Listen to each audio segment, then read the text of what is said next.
the key is is knowing that you're worth more than what you think you're worth, or venturing and maybe venturing out into that place where you are worth more and then putting that out there. Welcome to the Chief Endurance Officer Podcast. I'm your host, Greg McDonough. Each week, we hear real-time stories from athletes and CEOs on how to maximize performance through an endurance mindset. Let's get started. Well, welcome to the show. I am super excited for our guest today. He is a content strategist, e-commerce expert, marketing entrepreneur, and podcast host, has 25 years of experience building and scaling digital businesses, helps companies turn customer stories into content, into tools that drive real sales.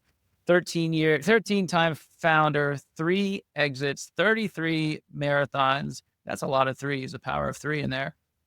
Please welcome the CEO of Content Cucumber, Brent Peterson. Brent, welcome to the show. Yeah, thanks for having me. I'm looking forward to it. It's going to be a really fun conversation. But before we jump into that, I have to ask you, Brent, how has your endurance mindset impacted your life unexpectedly? The biggest thing has been in the marathon, and then just struggling through it. And even before that, it's the planning and everything that has to go into place to make it happen. So I think a lot of those things then interplay into business, and maybe even the structure needed to make sure that you succeed in finishing something. Super concise and very well said, because for me, it's all about the journey, right? It's the training days, it's the nutrition planning, it's what's going to happen when I get that blister or I get a flat tire.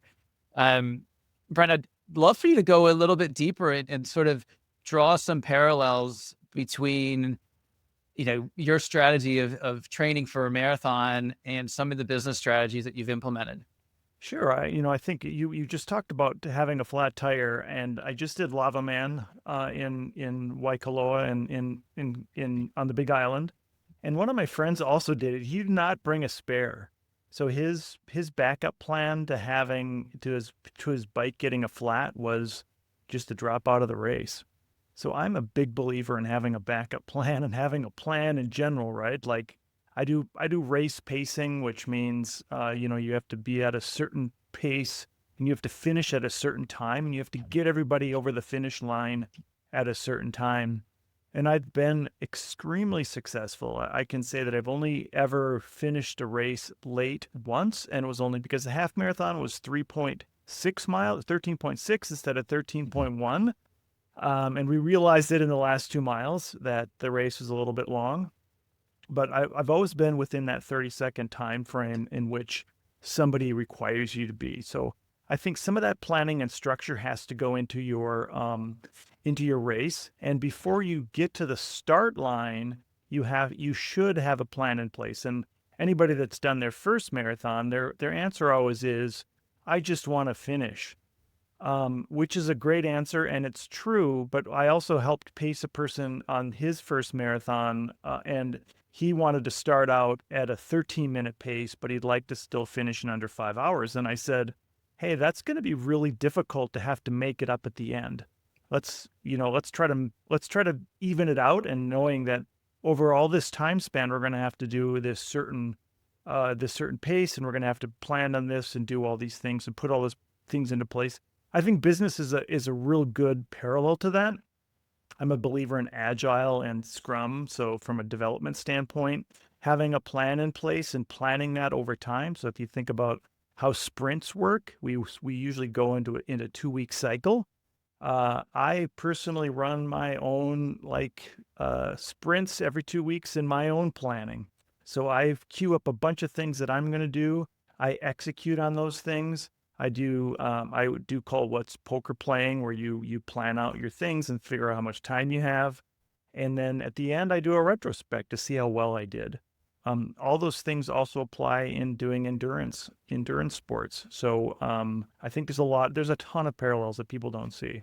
I appreciate the fact that you started talking about race pacing, and I immediately thought of the guy or gal holding the flag that's got the 4 hour, 4.5 hour, 5 hour. But when you described it a little bit further, it seems as if you are a one-on-one race pacer.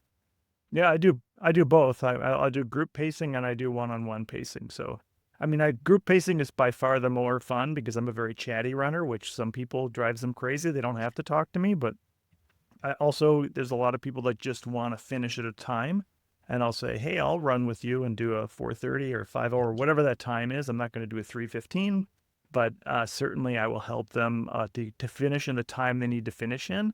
And a lot of it is, like a lot of people will say in that is that just having somebody to talk to, that whole time just flies by.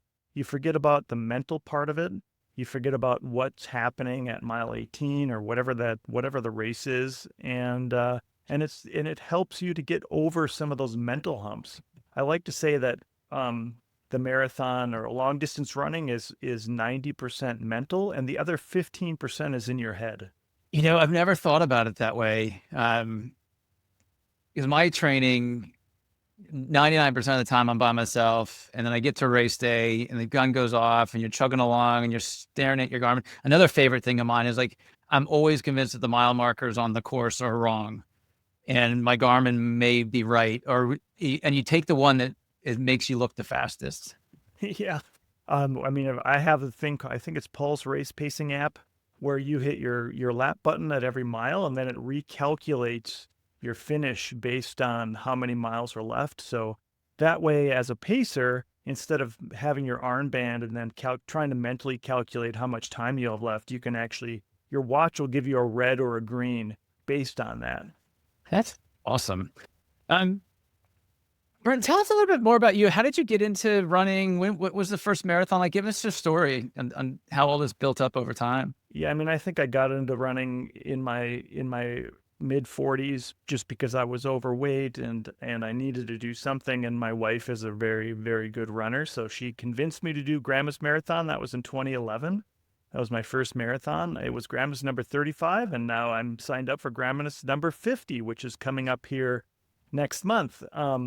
And I will tell you that I was a whiny, whiny baby at the end of that race. I ran it with my wife and my sister, and I was just a wreck. I never wanted to run another marathon in my life. I had plantar fasciitis, I had shin splints, I had everything that I was a heavier person. I had everything that that a non-runner who just suddenly got into it had, right? All those things. And then a couple years later, my wife had qualified or was really close to qualifying for Boston, and we both ran Grandma's again together, and she qualified.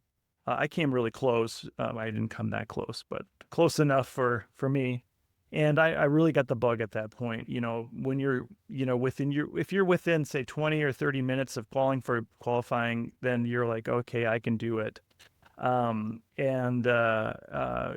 think that just started kind of this idea of I'm going to do it, and this is I wouldn't say it's always fun, but if you have a great race, it is fun.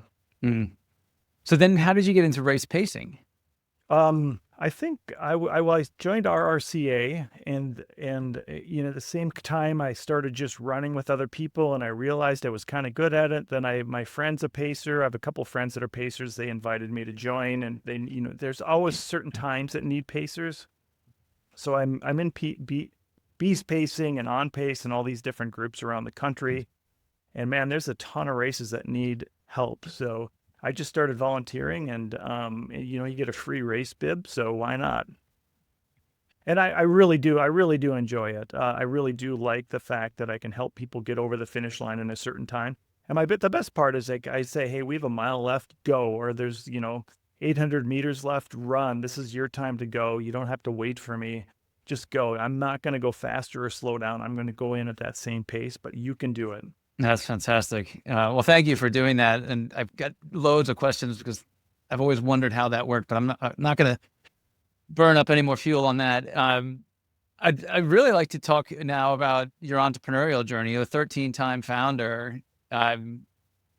Give us a little sense of businesses you've started, businesses have gone sideways, businesses that you've been successful. I mean, you've really got a compelling entrepreneurial story versus somebody like me who's started maybe 2 businesses or 3 businesses and some fizzled early and some I'm still doing today. But love to know sort of that whole breadth of experience. Sure, yeah. I mean, it kind of started in college where I was selling electronics, and there was a local audio store that had a closeout area, and was able to go find really great deals, and I'd put it in the newspaper. I would sell it to the classified ads, and I wasn't making a ton of money, but it certainly supplemented my income. Kind of got the bug. I made business cards and things like that. And then I think in 1989, I was still in college. I went to college for a long time. It's kind of like Animal House when he says 8 years down the drain. In 1989, I got a job at a computer store. And then at some point, I said to the owner that he was going to open up some franchises. And I said, I want to learn as much as I can. And I'm going to open a franchise when there's an opportunity. And one came up in 1992. So I ended up opening up a computer franchise in Eagan, Minnesota in 1992. And my dad loaned me a little money, and my grandma said, "You're never going to make it," because she had a grocery store, and they worked, like it all worked out. And I ended up selling that store and starting another store, and then doing a chain of stores, and then quickly learned after Best Buy started selling computers for $400, and Dell was selling computers for $400 in the 90s or late 90s, that wasn't going to be sustainable, and I pivoted into software development. And I was good at databases, so I started doing stuff in Microsoft Access, and I ended up finding a guy that did Perl work, and he had an opportunity, and so I said, "Yeah, of course I can make this." There was that, Microsoft said at the time, "You can export this into a web format," which wasn't as easy as they think it was. We ended up getting a gig in the UK. It was called ukhomes.net. So think about way before real estate websites happened. We started this little website on that. And it was a startup. The company failed eventually, but it was still a great learning experience for me. I spent many 20-hour days in my basement programming, trying to make that work. And then it just, kind of went from there. We kept doing things. That's awesome. Um, I was on your websites preparing for our chat today, and the digital marketing, digital strategies really comes off the page. And we have on the show a lot of past guests and other entrepreneurs that are, selling B2B, selling B2C. They're online, they're offline. A lot of them in the endurance space, right? They're selling nutrition through, the back of their garage. We'd really appreciate some insights and tips on sort of what those sort of young budding entrepreneurs are running into and how they could really leverage the internet, AI, some of the tools that you're deeply invested in. Yeah, I mean, I think certainly getting a website now is so easy, and even starting your Shopify store, which is what most people do, or if you're especially running the Running Project, has a great solution for any website. I'm a big believer in what they're doing. That you do that, and then just rolling that into some kind of content. So I think the specialty running space is what I'm most interested in. And most of those are small mom and pop shops, small local businesses that are doing that. But I went to Tree, the running event this last year, and there's just a ton of people in that space. And like you said, nutrition, hydration, all those different parts of the running community and the exercise community that are involved. And from there, it just turns into whatever that vertical is. Like if you are selling nutrition, then I would say make sure that you're in social media, make sure that you're writing blogs. If you're on Shopify, there's a free blog, and there's so much content that's possible on there. And then you mentioned AI, like you can build your whole website with AI now.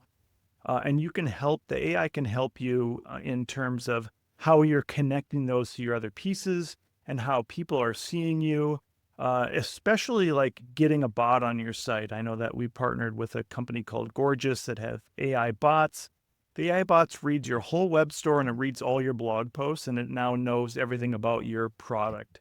So if you're not available, if you're a single person or a solopreneur, it gives you the ability to leverage a lot of things that AI is doing.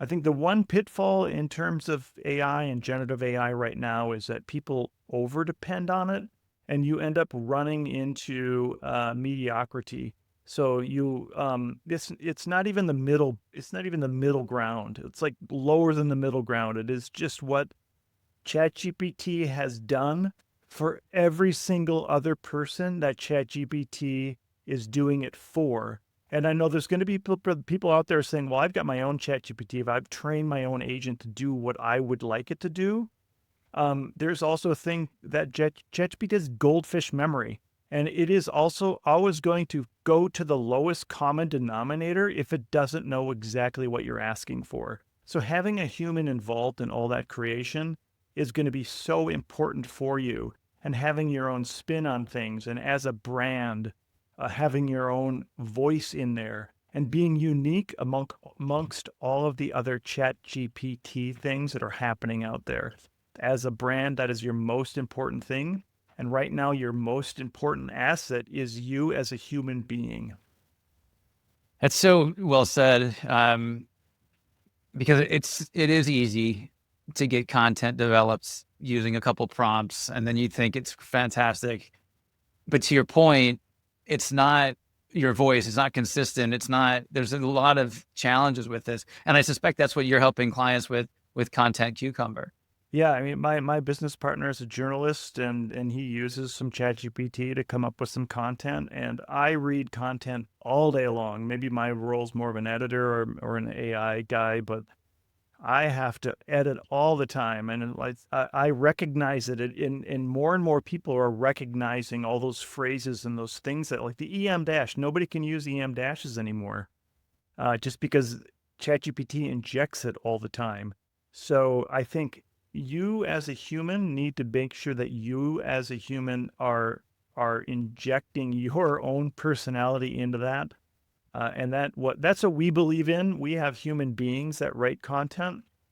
We have some AI assistants that helps us do research and maybe some post editing and even an AI detection tool. Like in the very beginning, we had clients accusing our writers of using AI to write, even though they've always written the same way. So we can produce a report that shows, hey, this has been written by somebody, and there's no AI in it, even though we are thinking it may be AI. So again, an audience member is listening today. He or she is running a nutrition business. Again, out of the back of their truck, their van, and I hear your message for sure about creating your voice and being on social media. But it gets overwhelmed. Like, I'm a single shingle. I'm a solopreneur, and I don't do podcasting for a living. I do other things. And I would love to put my voice out there in a bigger, broader way, but it becomes overwhelming. Any tips and tricks or little, shoulder to cry on comments that you could offer the audience? I'm like, how do you get past that first step of being overwhelmed of 15 different platforms and et cetera, et cetera, et cetera? Yeah, I mean, pick your channel and stick to that channel for a long time. Like I've been doing my podcast for more than 5 years now, and it's never been super successful. We've had success in what we're doing, and we have an audience now that follows us. But if you start and stop, like I used to be on the two week on, 3 month off running plan, which was always hard coming back. You're never going to build success by doing 2 weeks on, 3 months off. The same thing applies to how you're doing your marketing. Consistency is the king of everything. Being consistent is where it takes, and then knowing your channel. So for example, on Threads, I do a lot of just running stuff. Like people don't care about whatever else I'm doing on Threads, but they do respond to what I'm doing when I'm posting about running topics. For LinkedIn, people could really care less about my running career, and they want to know more about agentic. So I'll be consistent on that. And then I do have a TikTok channel where I post a joke every week. And again, there's absolutely zero success in me posting a joke every week, but hey, it's fun for me, and it gives me a good laugh to hear that. But just pick your channel and then go for that channel and be consistent in that channel. And then I would make sure that you're there.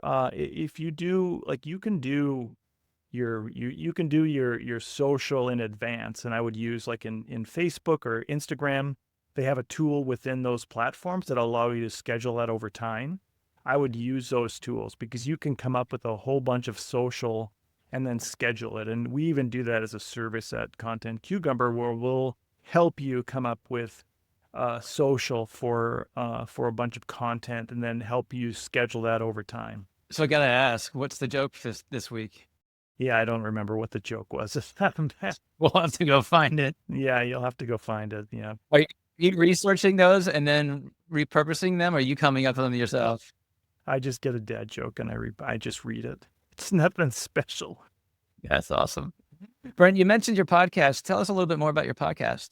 Yeah, it's called Talk Commerce, and believe it or not, we talk about commerce. So, I think that we've always been talking to founders and entrepreneurs. The people in the commerce community and the marketing community is where we've really focused on. I do have a little side initiative we're trying to get running. It's called Running Commerce, where we're just talking about 2 specialty running stores and people like you saying in the industry around athletics.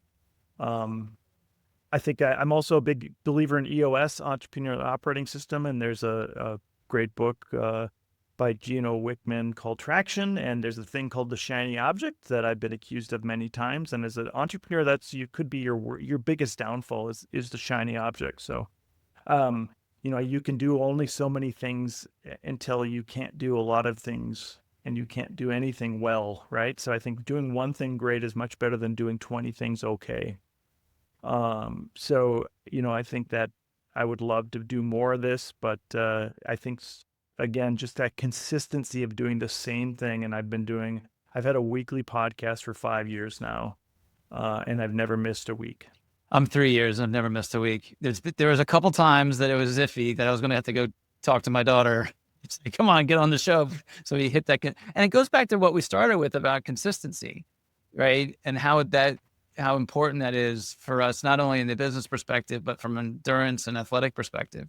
Yeah, I mean, consistency. I have a running streak, so I just passed 4 years of running at least a mile every day, and even through injury, I'll hobble. I call it a ruffle, shuffle, walk, run, shuffle, something or another. I'll make it.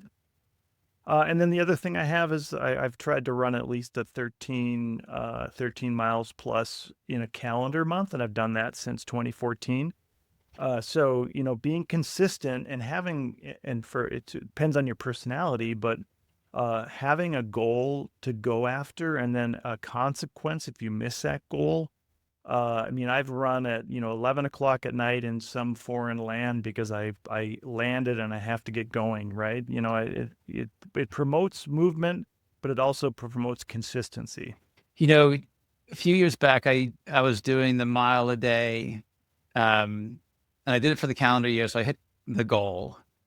And I do remember we were taking the family over to the UK to see a football match, and our flight changed at the last minute from 10 p.m. to 6 p.m.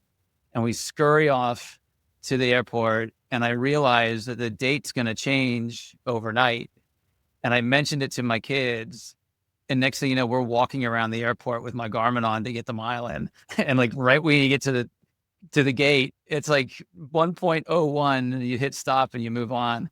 I would love to know what kind of consequences do you put on yourself? I guess you haven't missed, but on different goals that you have stopped or missed, are those consequences defined?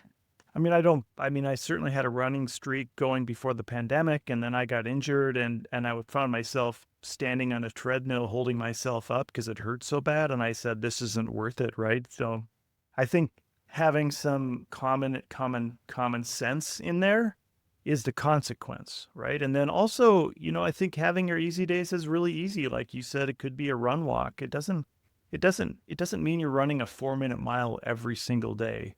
And by the way, my best mile is a 5:63. So I'm not even close to a 4-minute mile. But I think consequences is what you put on yourself, and nobody really cares that you have a run streak. You're the person who really cares about it. Yeah, that's very, very well said too. I'm going to jump back to another comment you made about doing one thing great compared to doing lots of things on average. What's embedded in that is the ability to say no to things and to ideas and to requests. What's your trick? How do you say no to things that you're only going to be able to do on an average basis, or aren't your genius zone.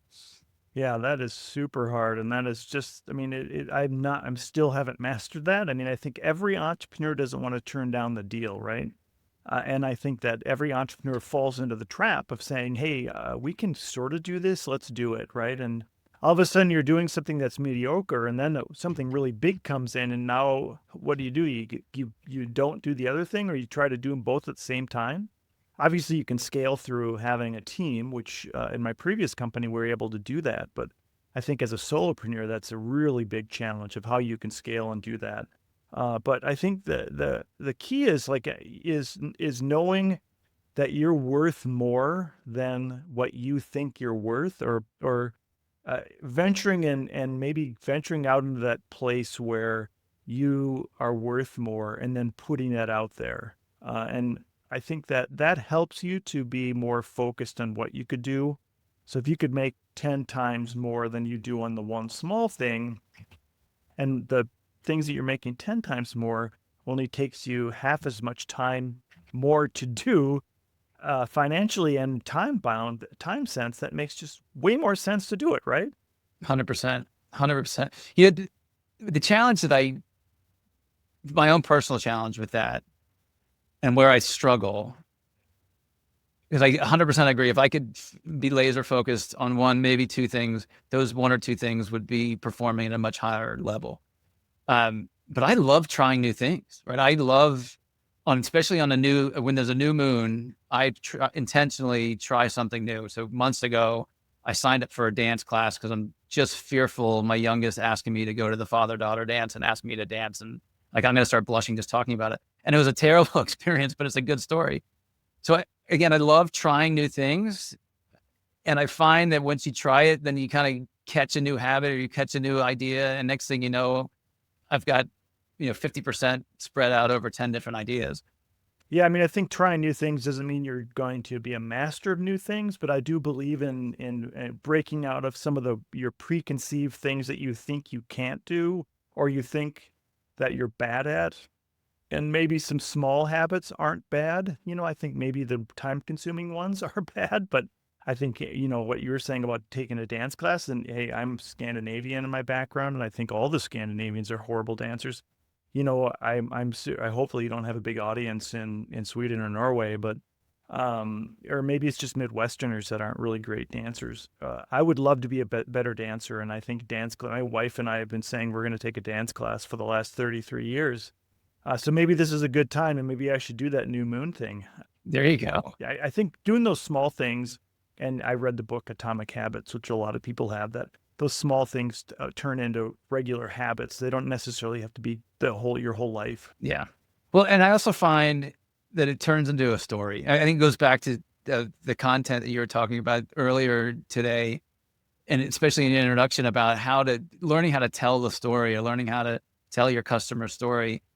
One of the reasons I love doing new things and blocking time for it is it gives me ability to relate to somebody differently, or tells a funny story, or I get that awkward feeling, and you just feel more alive. Yeah, absolutely. And one thing I'm horrible at is pronouncing people's names. And we start a podcast, and I'm always screwing it up. And you know what? I just got over it. Like, I'm not going to be embarrassed because I can't pronounce that person's name, or their name is completely obvious and I forgot how to pronounce it.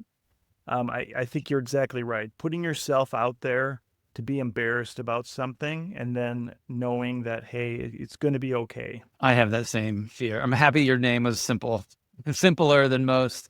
But as I read through the introduction, I don't have that memorized if you thought I did. But as I read through the introduction, if I know that there's a difficult name at the end, literally my palms start getting sweaty, and I just know I'm going to flip over a letter, or anyway, it usually turns into a joke. So I kind of play it off. But anyway, enough about that. Brent, what races do you have on the calendar? What's your year look like? I'm signed up to be a race pacer at the Fargo Half Marathon in a couple of weeks, and I'm doing Grandma's Marathon, and then I'm doing the Kauai Marathon in September, and then I have New Orleans in November. I think that's all I'm signed up for right now. That's awesome. I'll fill in with half marathons and stuff. Keep yourself busy for sure. An audience member wants to get in touch with you. What's the best way for them to get in touch with you? Brent at contentcucumber.com, or you can find me on LinkedIn. I'm Brent W. Peterson on every social platform. It's easy to find me. Brent W. Peterson. I have a weekly newsletter about agentic commerce if you're interested in that. And I do have a website, brent.run, I think, is my personal website, but I haven't spent a lot of time on it. I should really spend more time on that one. Well, it sounds like you got your plate pretty full. Brent, thank you. And again, we'll include those links obviously in our show notes. So anyone didn't capture that, just scroll down, you'll find them. I've really enjoyed this conversation, and my biggest takeaway on my social brand has been be very intentional and specific per platform, and don't try to do everything. Like, pick one and hammer away for a long period of time. I also enjoyed our conversation around doing one thing great. And it kind of echoes what I just said, doing one thing great instead of lots of things on average. Audience members, you got some value out of our show. Please subscribe. Please follow Brent. Go find his content. It's really rich and useful. Come check me out at chiefelduranceofficer.com. We'd love to continue the conversation however we can. Brent, again, it's been awesome to have you on the show. Thanks for your time. Yeah, thank you. It's been fun. Thank you for tuning in to the Chief Endurance Officer podcast. To hear more inspiring stories and strategies around the endurance mindset, be sure to subscribe below or visit us at chiefelduranceofficer.com. Until next time, keep pushing those limits